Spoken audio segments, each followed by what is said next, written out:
Hello and welcome, everybody. My name is Doug Davidoff. I am the founder and CEO at Lift Enablement. And more importantly, I lead our solution and system design team. And we are today going to talk about something that is very near and dear to my heart. And that is, what role is your CRM playing in your go-to-market efforts? And more specifically, is your CRM a revenue engine driving profitable growth? Or is it a revenue leak where you're generating revenue, maybe even you're hitting your number despite your CRM, not because of your CRM? You know, the reality is that most companies can't tell the difference.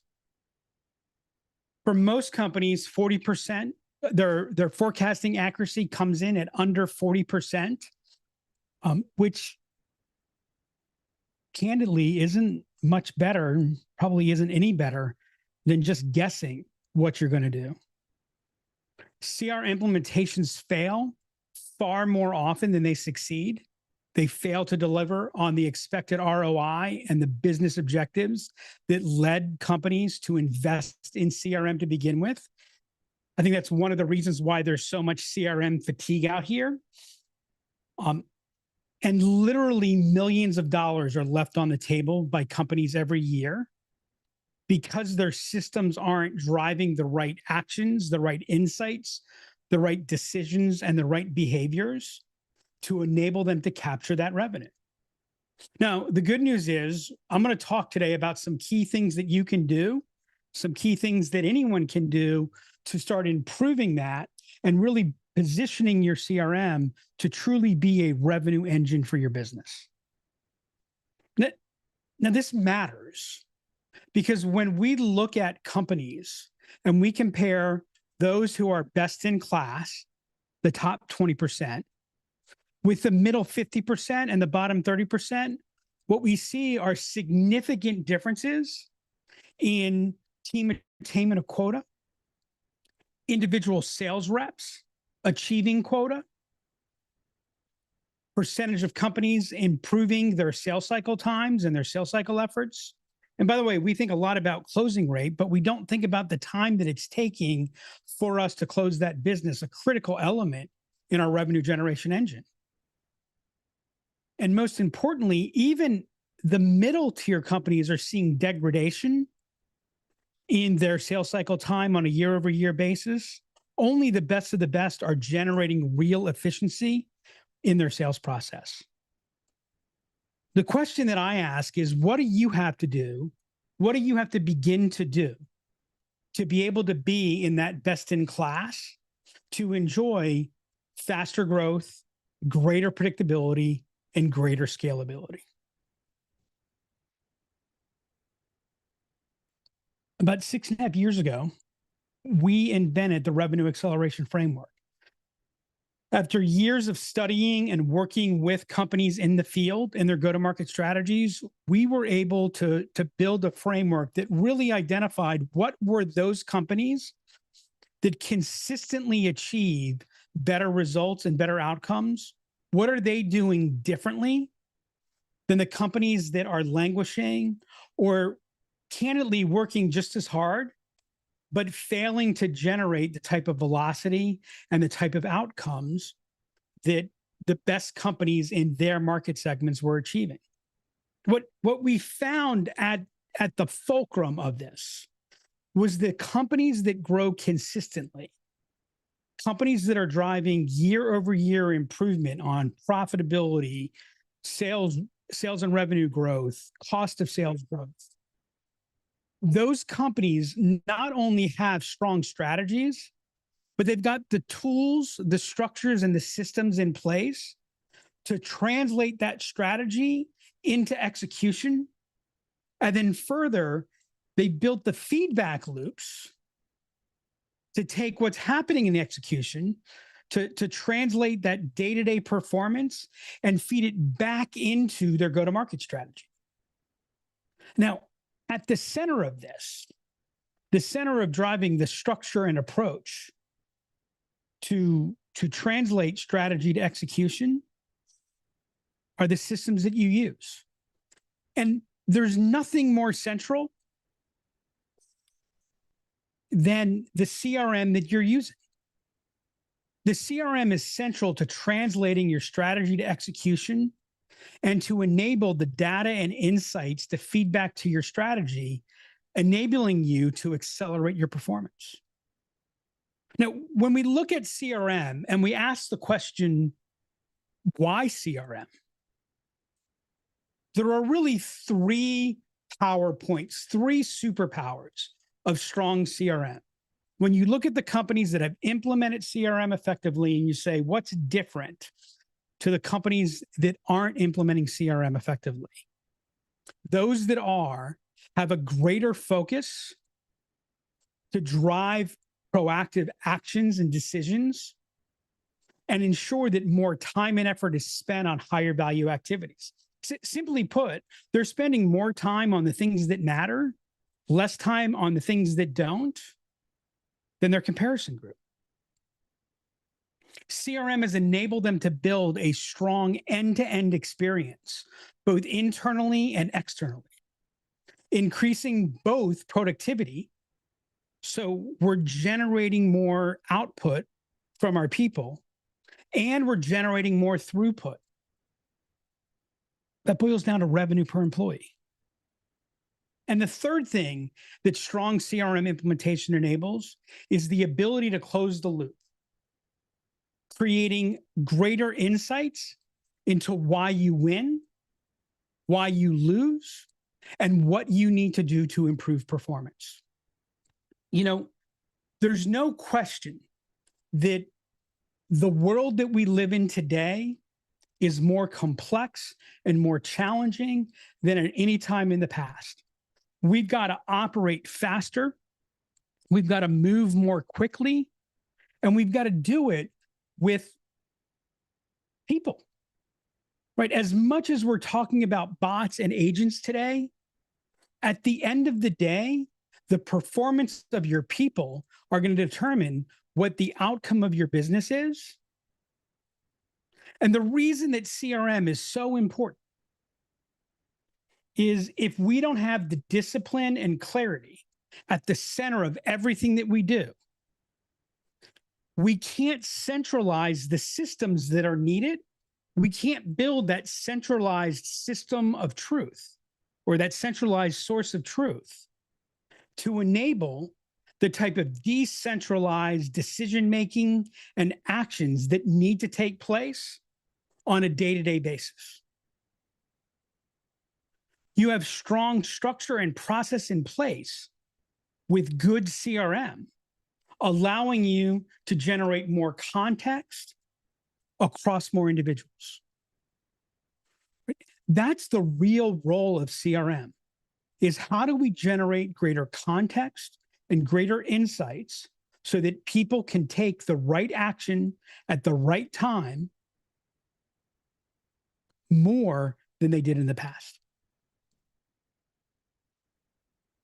That's why we're here today. And that's why talking about CRM to me has always been something that I've been passionate about, I nerd out about, I get excited about. And the work that we do with companies every day, we see firsthand both the cost of the failure to implement CRM as a central tenet of your go-to-market strategy, as well as the benefits of doing so. Now, when we think about our CRM and we think about how are we doing CRM, one of the things that we've also developed is what I like to call the CRM maturity model, right? At the very bottom, we've got disconnected systems, we've got siloed data, nobody's looking at the same thing, everybody's interpreting their version of reality, lots of activity going on, but not any real alignment. And at the very top, we've got a system that truly drives not only the revenue performance, but the customer experience as well, right? The peak of CRM maturity is when your system, your CRM at the center, you've got a connected system that's serving as a strategic customer experience platform. It's core to the delivery of the products and services and experience that you're generating for your customers. Now, very few companies are at level 5. And candidly, most companies probably never need to achieve a level 5 maturity to achieve the corporate goals and objectives that they have. The challenge is that a disproportionate number of companies are stuck at level 0 or level 1, or just beginning to enter level 2. The CRM begins to generate the type of data that lets you know where things are. And in today's world, if the only thing you're looking at is where things are, the reality is all you're seeing is where things were. For your CRM to truly be a driver of growth, you need to get to a level 4 or level 5 of the maturity model. You'll start seeing the benefits at a level 3. The challenge with level 3 is it's not sustainable. So you're not building that scalability. So if your objective, if the purpose of what you're trying to do in your business is to generate more profitable growth repeatably, sustainably, and scalably, a question you've got to be asking yourself is, where are we today? And what do we need to do to get to a level 4, level 5 maturity? So how can you know if you're at a level 0, level 1, maybe beginning to be in a level 2? There's 3 key warning signs that your CRM is leaking revenue far, far more than it's generating revenue. The first sign, and probably the most common, is forecast friction. Simply put, you don't have the predictability in your business that you need. Deals push. Close dates shift repeatedly with little to no explanation. The numbers actually look okay, but you're still not hitting revenue targets. Or to hit revenue targets, you're having to take increased mammoth efforts to achieve them. And leadership lacks the control and predictability that they need to manage the business with confidence. The number of times that we take a look at a pipeline and the pipeline looks healthy, the pipeline coverage looks good, but deals keep slipping or disappearing, is one of the most common challenges that we see, and one of the reasons that executives and salespeople lack confidence in the data that the CRM is providing them. Simply put, if you can't forecast with predictability, then you can't run the business the way you need to run the business to play and win in the world that we're in today. Another very common trap is what I call the activity trap. We've built this system to log activities, and we've mandated the use, and activities are getting logged. We're working. Salespeople are doing stuff, but the activities don't correlate with outcomes. We're not generating clear, consistent conversion rates through the funnel, through the journey. And again, revenue performance is not predictable. We can't step on the gas and know that we're going to accelerate, or that the acceleration is going to turn into greater, more profitable growth. What's happening is our costs are growing at a faster rate than our revenue. We're having to spend more time, energy, and effort to generate the revenue that we're generating. And we're not building the lift in the organization that's needed to achieve the goals and objectives over the next 3 to 5 years. So the first trap, are you able to forecast with a strong degree of predictability? The second trap, does activity align with outcomes? And the third trap, do you even believe the data that's in your CRM? Look, I deal with companies every day that are utilizing CRM effectively, companies that are in the process of transitioning from poor CRM utilization to strong utilization. And where I actually spend more of my time is with those companies that are still considering whether or not they should invest in CRM to begin with.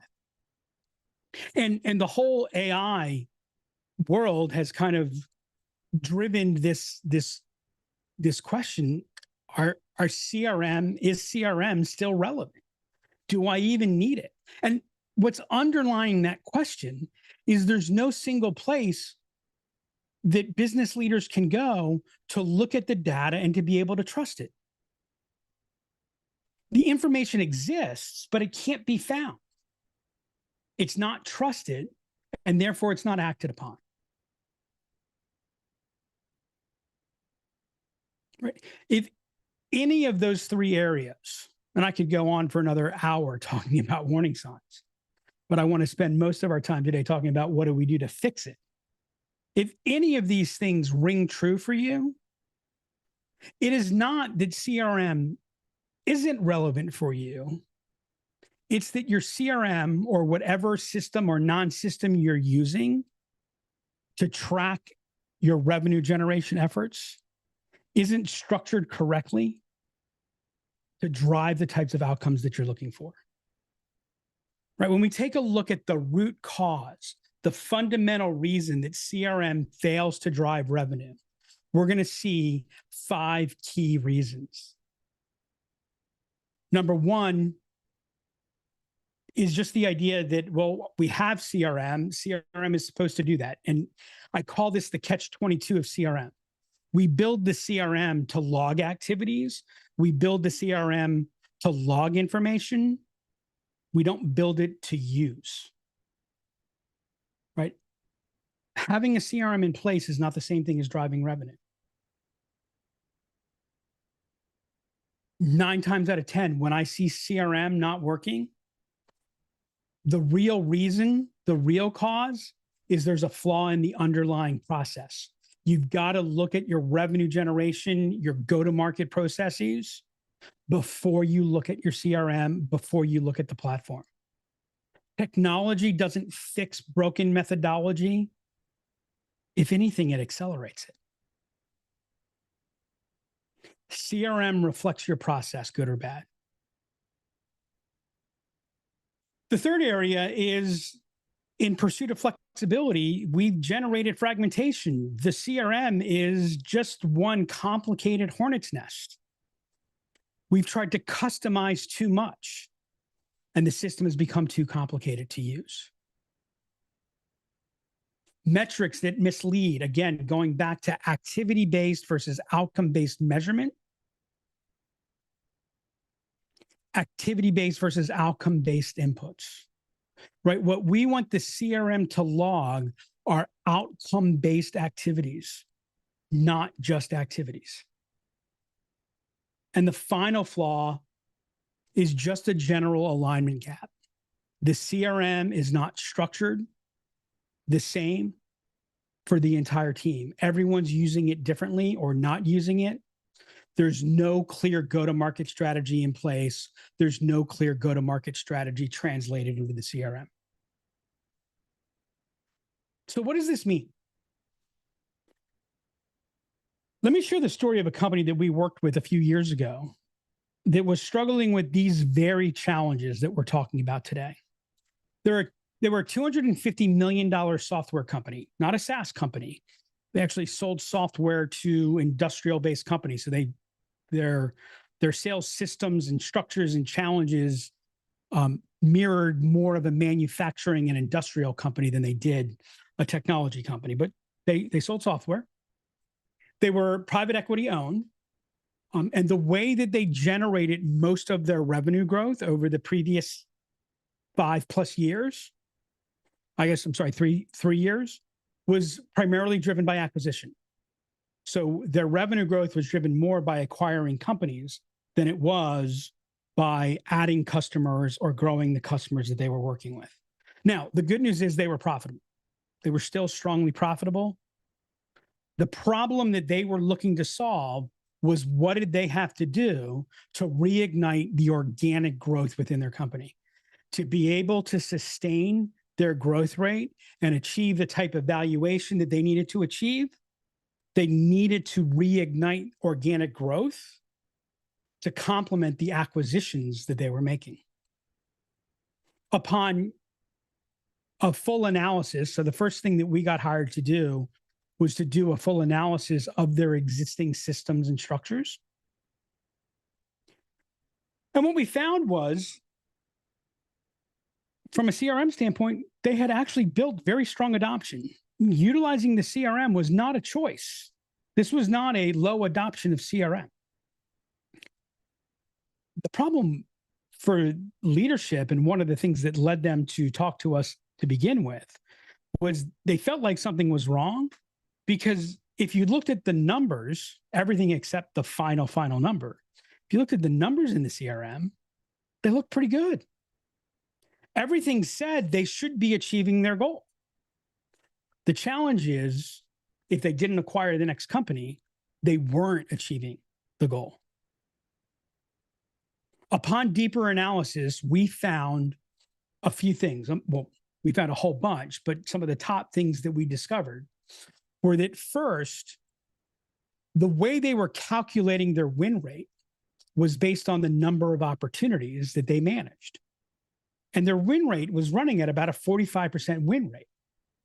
Yet, and this was the reason why they were missing their number, when we started looking at that through the lens of how much revenue deals were worth, they were only winning about 17%.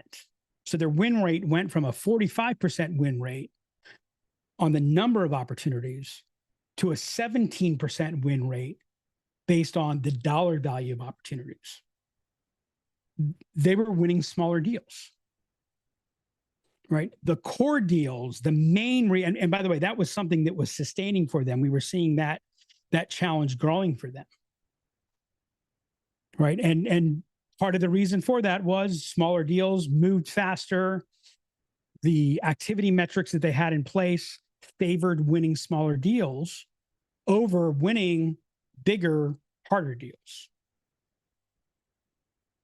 The second key thing that we found was that the way that they were using CRM was causing sales cycles to appear artificially short and also exaggerating their win rate.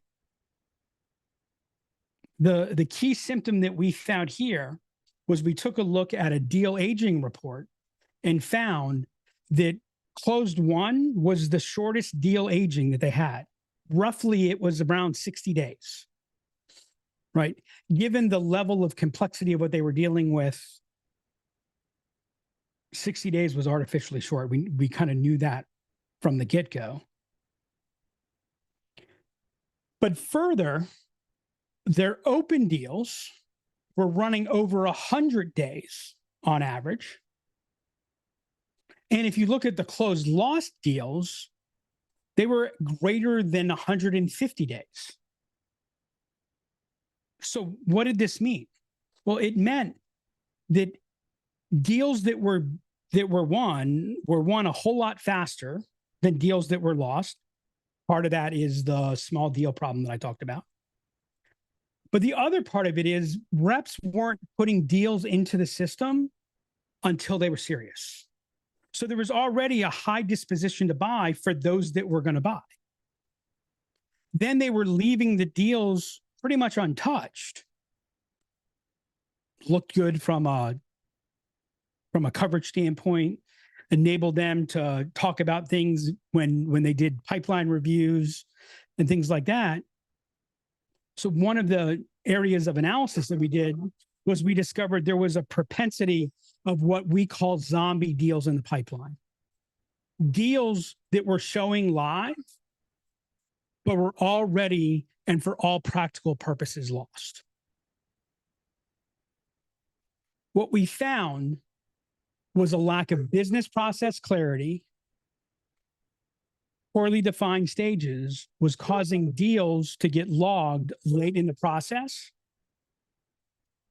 causing them to think, A, they were far more successful than they were, and B, causing them to lose data and insights into why they were losing and when were they losing opportunities so they could adjust their process.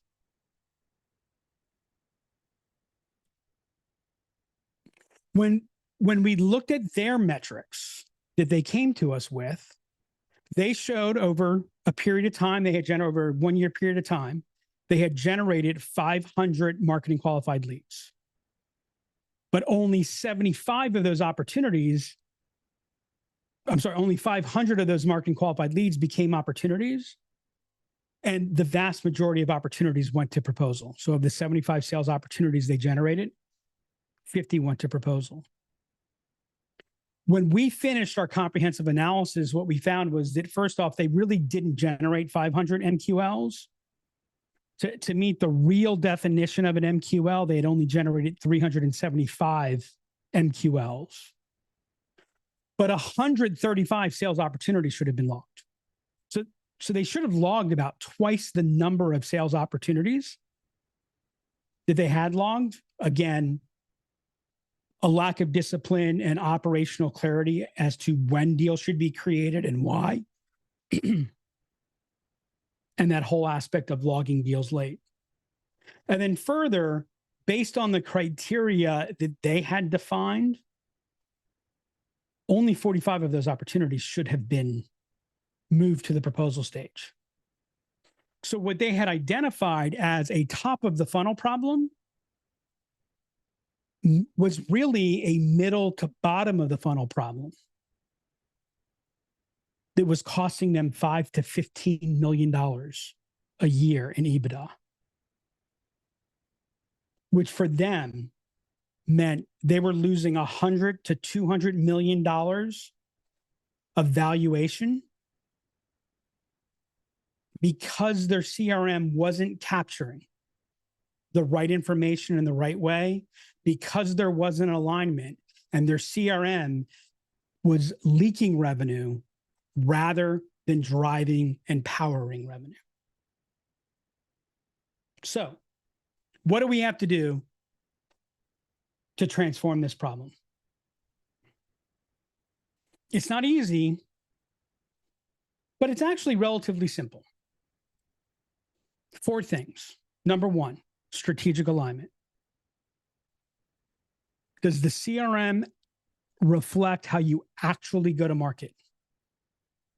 Number 2, process integrity. Do you have the systems and structures in place?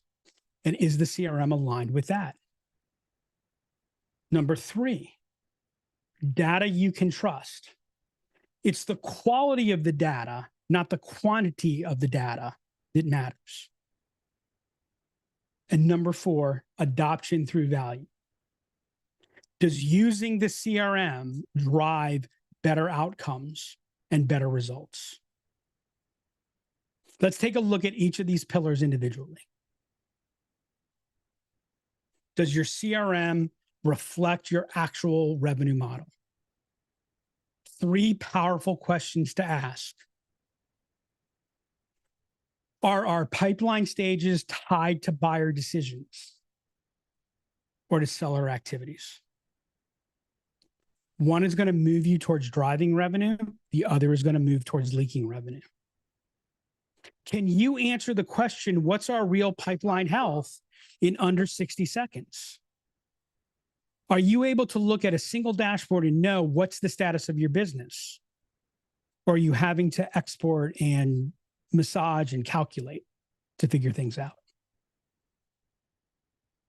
Does your CRM reinforce your go-to-market model, or does it fight against it? Every field in the CRM has a reason for existing. everything is tied to the underlying strategic alignment and business process that we're trying to implement and that we're trying to accelerate. Here's the thing to understand about CRM. CRM is a business performance issue. It's not just an IT issue.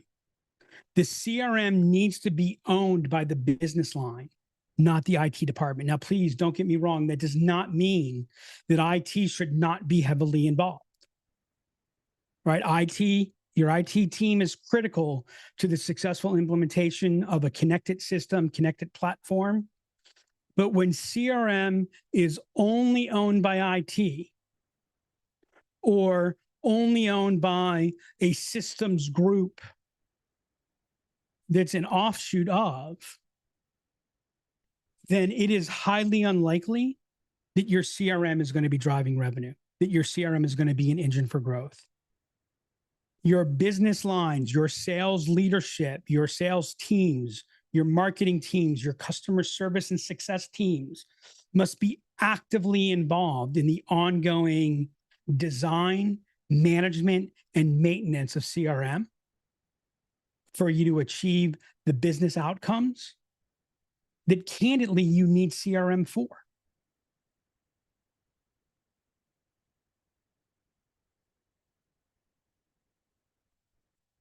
The minimum structure for revenue predictability: eliminate leakage, map your current processes. What are your handoff protocols?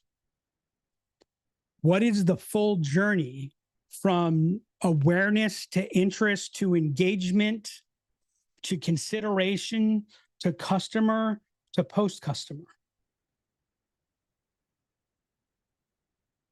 And is everything linked from a revenue milestone standpoint? Are there clear entry exit criteria for what has to happen at each stage of that journey? If I've learned one thing in the 30 years that I've been using CRM, and I've been involved in some great CRM implementations, I've been involved in some very average implementations, and I've been involved in some train wrecks. And the one thing that I've learned is those that achieve good to great status follow what we at Lyft call the prime directive. And that directive says that the business process must drive the technology. The technology should never dictate the business process. And look, it's easy to put the CRM in place. It's easier to jump in and say, hey, let's automate it. It's a lot easier to do that. Or let's log these activities, log every phone call. It's easy to do that. And it's a lot easier than it is actually defining what the flow of a relationship should look like and what has to happen and what are the key decisions that need to be made. But I am telling you, if you don't have a clear map of your underlying business processes, there's no way that your CRM is going to drive the types of outcomes that you need. Right? What good CRM does is it slows people down at critical high-value inflection points so they can speed up through the rest of the process. What languishing CRM does is it adds friction at those low-value points, slowing us down when it really matters and not generating the type of insight that's needed to win business at a higher, faster velocity. Map the end-to-end experience. What is it that customers want? Begin with the end in mind. What is it that you're delivering to your customers? What is that customer experience? Define that. Then define what are the front stage actions that need to take place. See, I see too often CRM implementations begin with lucid charts. Big, complex flow charts showing hundreds of steps, right? Mapping that backstage. But when I ask for what's the front stage look like, what's the flow supposed to be, those don't exist. That's an example of putting the cart before the horse. right? What we're looking to do is to identify where are those critical points of friction that are slowing things down when they don't generate value, when they don't generate impact. HubSpot created the flywheel, I call it the customer acquisition flywheel. It was 6 or so years ago, right? The more we can attract the right type of people, the more likely we are to engage them. The more we engage them with the right systems, we delight them, which can further move to attract. And if we work this correctly, the key to driving a flywheel is two things: increasing force, doing more, doing it better, but also reducing friction.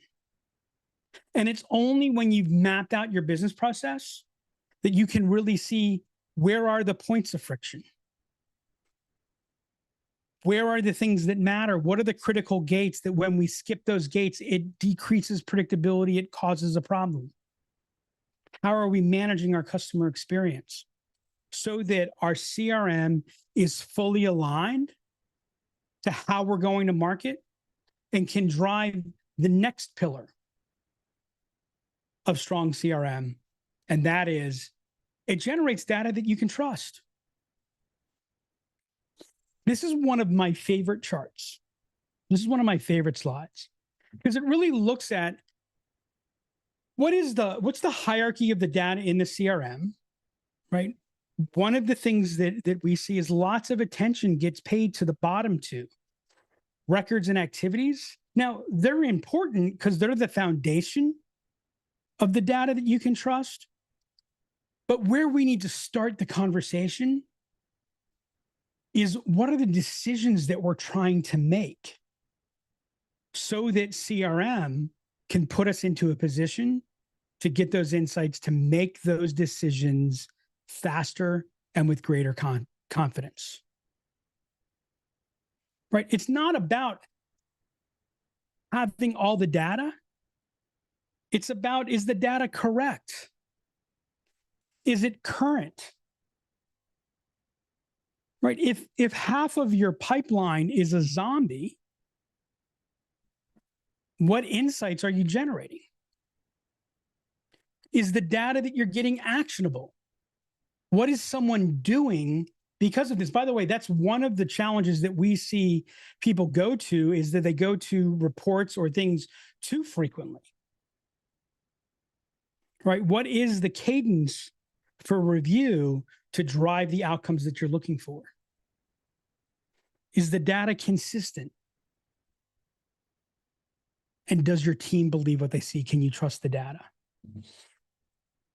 Right? Don't report for the sake of reporting. Reports should be generated to increase the insights that you have and improve the actions that you're able to take. We see time and time again, and over time, things get worse. But we see 6 common mistakes made with reporting. The first and most common is there are too many reports. We were just auditing a CRM. They had 19,000 reports. Now, I'm sorry, if you have 19,000 reports, nobody's looking at the same thing, right? Focus on what reports do you need. Teach your teams how to utilize the reports that are generated so that we're looking at the same thing. See, one of the things that reporting does, the superpower that it enables, is focus. How does reporting generate greater focus? If we fragmented our reports, we're fragmenting our focus. The cousin to too many reports is too much information on a report. Reports should be purpose-driven. What is this report for? And let's make sure only the information that's needed for that decision or for that action is there. The third reason is it's not designed for action or intervention. Well, I was curious. I just wanted to know. Right? This is my favorite data joke. What does the data tell us? The answer, what would you like it to? See, too often we see people generate reports for confirmation than for insight. That leads to the fourth mistake. No clear job to be done for the report, no user story in place. What is the report for? Overly standardized reports, right? Again, you're looking for insight, not just data.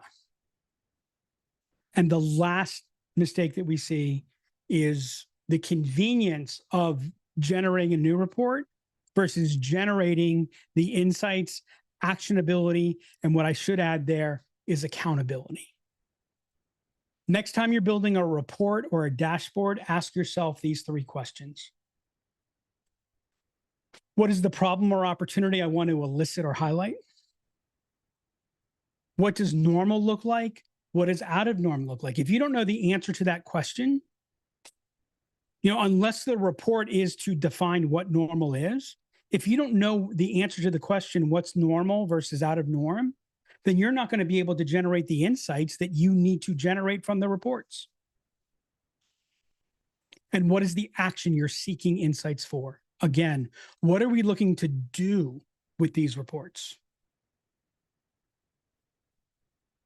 A good rule of thumb is take a look at any report that hasn't been looked at in 90 days and ask these three questions. And if you don't have a good answer for those three questions, it's time to retire that report.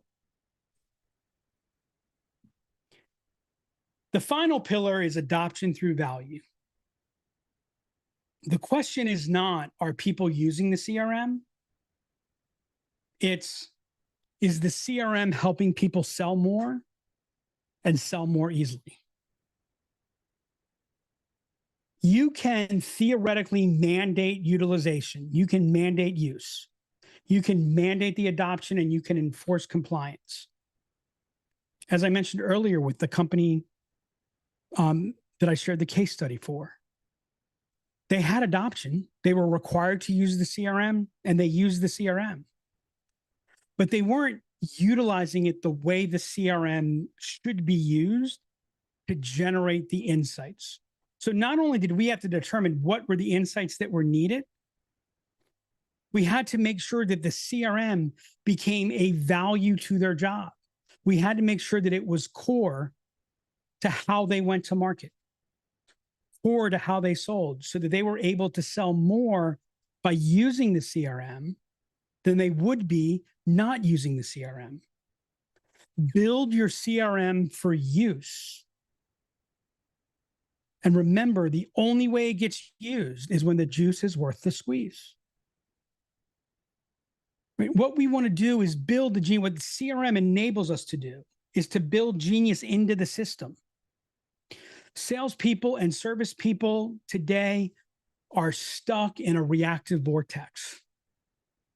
By building the genius into the system, which again goes to the first three pillars that I talked about, we're able to move people from that reactive loop to a more proactive posture.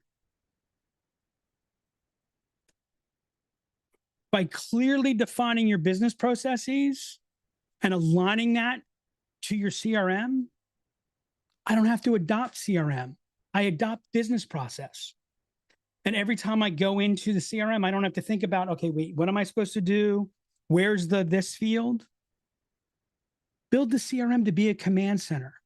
What are the critical entities that a user needs to know? Make sure that they have exposure to that and only that. Turn latent data into visible data. That's the power of AI today. It is unlocking latent data in ways that we couldn't have conceived before. But only if we have the process layer right. Build context into the system. Again, I can do the tasks that I need to do faster with less thought.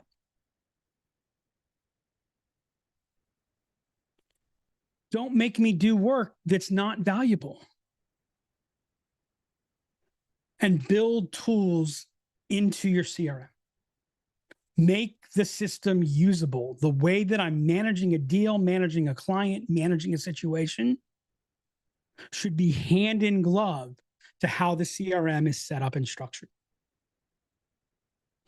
Follow those 4 pillars, and you'll see CRM generate velocity. You'll see sales performance improve for reasons that don't make sense, because other than the CRM, nothing really changed.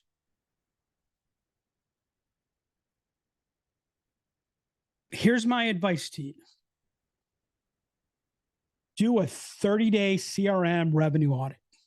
If you'd like some help doing this, reach out to us. We're happy to do so, but this is certainly something you can do on your own as well. Week 1, all about data and pipeline integrity. Audit your pipeline, your stages, your definitions. Review at least the last 3 closed deals. Where did they stall? And identify the top 5 data quality issues. Week 2 goes to process mapping and gap analysis. Document your current handoff points at least. Identify where do deals disappear, where do they stall? And take a look, how are people using the CRM? Where are they not using the CRM? What are they doing and why? Week 3 moves to your user interviews and adoption evaluation. Interview your reps. Learn what they like and don't like about it.